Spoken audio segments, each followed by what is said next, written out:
Joining me on the line, his pregame show is starting here in about 10 minutes, everybody.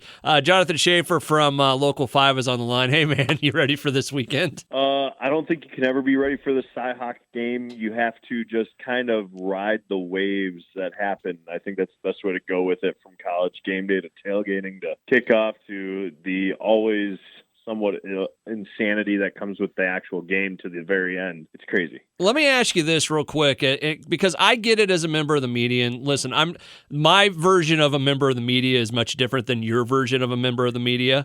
But I take so much S from people about if I say anything about Iowa State, well, you're just a Hawkeye fan, and I get blasted and I can't have a thought about Iowa State. Do you get that at all? Oh, yeah, absolutely. I mean, I tweeted something out on Saturday along the lines that people overreacting to Iowa State's 16-10 win is a bit insane, and next thing you know, I've got 300 likes and 40 people telling me I don't know what I'm talking about. I'm not giving you and I credit. Iowa's going to beat Iowa State. You're just an Iowa homer. This is ridiculous. Or you're just an Iowa. Like it.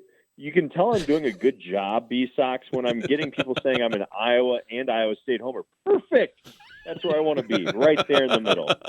Well, the question I always bring up, and everybody just hates on me so much, is, and we've talked about the uniform thing in the past, I love the black uniform for Iowa State. I think it's a good-looking uniform like what they're wearing this weekend. But, man, if I say I don't get it, I get torched by people. Well, yeah. I mean, it's not about the color. It's about the look. And let's be real, those jerseys and that color combo are really, really sharp. Kids only care about looking good. They don't care if it's a primary school color or not. It looks sharp. Just ask Oregon. I think you go white lids against a black lid, it's going to be a little bit easier to see your own hats for your teammates there when you're looking across the field too. Somebody told me, we were talking about this stuff, and they were breaking down why colleges are starting to do more of these, alternate jerseys and all that. And they go, kids love gear, and that's what it comes down to. Yeah. I mean, plain and simple. I mean, when you've got 15 color combinations you can work with, and don't get me wrong, Matt Campbell certainly is a fan of the black.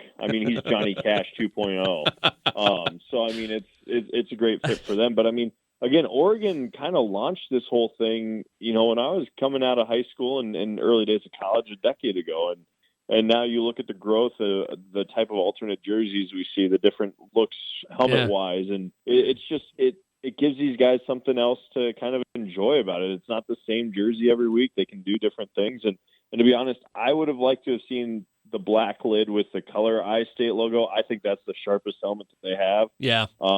But again, you don't want to go black helmet versus black helmet in this game. So, anyways, we should probably get to the actual game. Jonathan Schaeffer on the line with me. See, the reason I like talking about uniforms is because Iowa never does it, and it's very rare that they do it. And how often do they pick a good color combo? Like, let's be real, Iowa's alternate jerseys have not been that fly as of late. I mean, the gold on gold against Penn State a couple of years ago was pretty legit, but I mean, they've made some really bad color scheme decisions too. That surprise uniform they put out against Ohio State is probably the best one by far. Yeah, I'd agree. I think that's about it.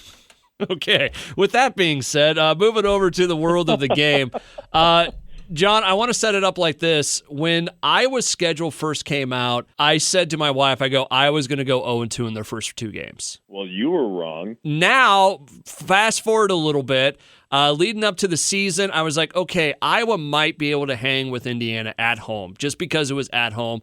And I was fully prepared in my world for Iowa State to kick the soul out of Iowa. But now leading up to this game, I don't know what's going to happen. Yeah, I think, I mean, it's tough. Here's my thing. I still think Iowa State's the better football team. I think front to back, they're the better football team on both sides of the football.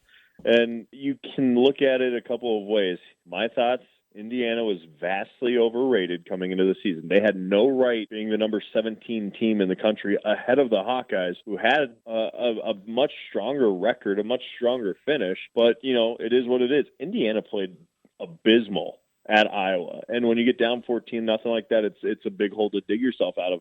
They didn't do themselves any favors. A lot of mistakes were made by Indiana. A lot of mistakes were made by UNI. It's just how you exploit them. And And Iowa State stayed really vanilla. I still think they keep things close to their chest week one. They're never going to blow anybody out week one because that's not who they are or how they function. I think this week we see the playbook expand quite a bit, and I think we see an Iowa State team motivated to get Matt Campbell his first win against Iowa. And I think it's a touchdown game. I don't think it's a last-second field goal win. I think Iowa State wins this one just because you got to remember, too, it's Spencer Petrus's first game on the road in an environment with a full stadium. Yes. He didn't play on the road with any fans in the stadium last year. And you're going to get the most hostile environment he'll see all season in Ames on Saturday. Jonathan Schaeffer from We Are Iowa Local 5 joining me, talking about the Cyhawk game coming up this Saturday. Those are really great points. I want to go back to the vanilla play calling for Iowa State real quick. Yeah. If that's true, like that's how they decided to do it and how they decided to be, because I believe in somebody's words, it was going to be an Iowa State bloodbath that day. Are you quoting me? Are you quoting me? Possibly. We'd have to go back to I should have had it ready to go and just played it for you. Anyways, you know what? If that was kind of the thing and we're just going to go vanilla and, if we win, we win, I think that's kind of foolish on their part. And here's why. And let me explain why. Because in a year where you possibly have the greatest team you've ever had on the field at Jack Trice at Iowa State, and you're thinking that, hey, at the end of the year, we might have a shot at the playoff. Man, beating UNI by 6, when people go back and look at that, they're not going to care what it looked like. It's like you beat that team by 6. Yeah, and here's the thing. I mean, watching that Iowa State game back and being there in the moment, it never felt like the Cyclones were on the verge of losing that game. Yeah. I know it was a last possession game for UNI, and they had an opportunity to march down the field. But aside from the single drive that UNI was able to score a touchdown, it never felt like the Panthers were doing much. Yeah. And that touchdown drive came on a crazy, great, insane play by Will McIlvain, and then a shedded tackle as Mike Rose missed one, and Datron Young over pursued and led to a big touchdown. Other than that, UNI really didn't do anything. And so I think the concern was on offense more so, and you'd like to see a team flex their muscles. But at the end of the day, if you beat UNI by 20, everyone's going to say, well, yeah, you should beat an FCS team by 20. It's not going to matter at the end of the year. It's a win. You move on.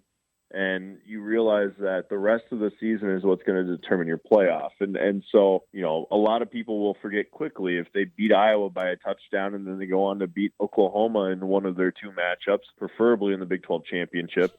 And you're just guaranteeing it at this point, aren't you? I mean, and here's this thing, B-sox. You talk to Matt Campbell after that game, and it's still evident. There is very little margin for error for Iowa State when it comes to finding wins. But it's how they manage that margin, and that's why they were where they were a year ago. Yeah, I go back to that, and I'm like, man, even if you're just a flat out better team. And listen, I know you didn't have certain guys. They talked about Hall being a little dinged up. Yeah. Kohler being out, some, other things here and there.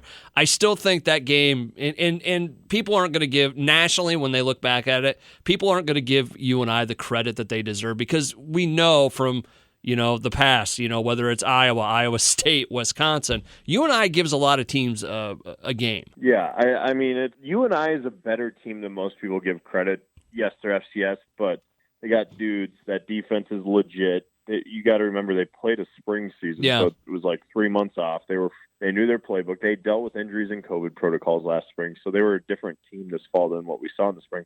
They're better than probably the bottom 3 teams in both the Big Ten and the Big 12. And so, I mean, it's not like, I think UNI beats Kansas 9 out of 10 times. Yeah, frankly, and might even beat a Kansas State here or there, or Texas Tech, or a team that joins them at the bottom. And so it's just, they're a tough out. All right, let's do this real quick as we look ahead to the game this weekend.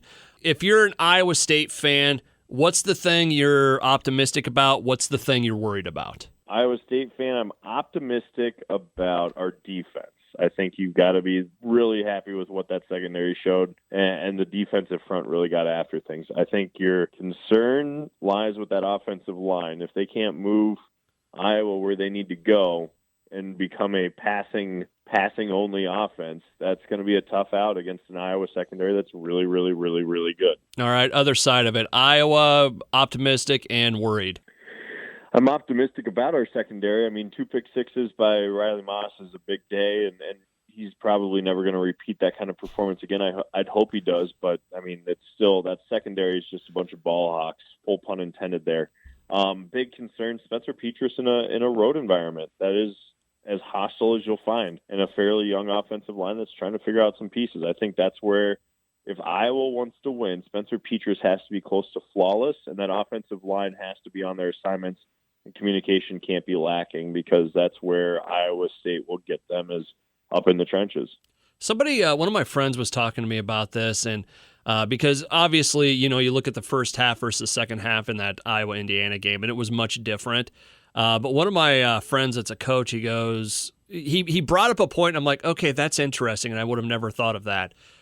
He was saying, he goes, well, their whole game plan changed at that point. And I kind of looked at him, and he goes, you went from you were probably going to fight tooth and nail till the end game plan to a game plan where you're just trying not to, in his words, F it up.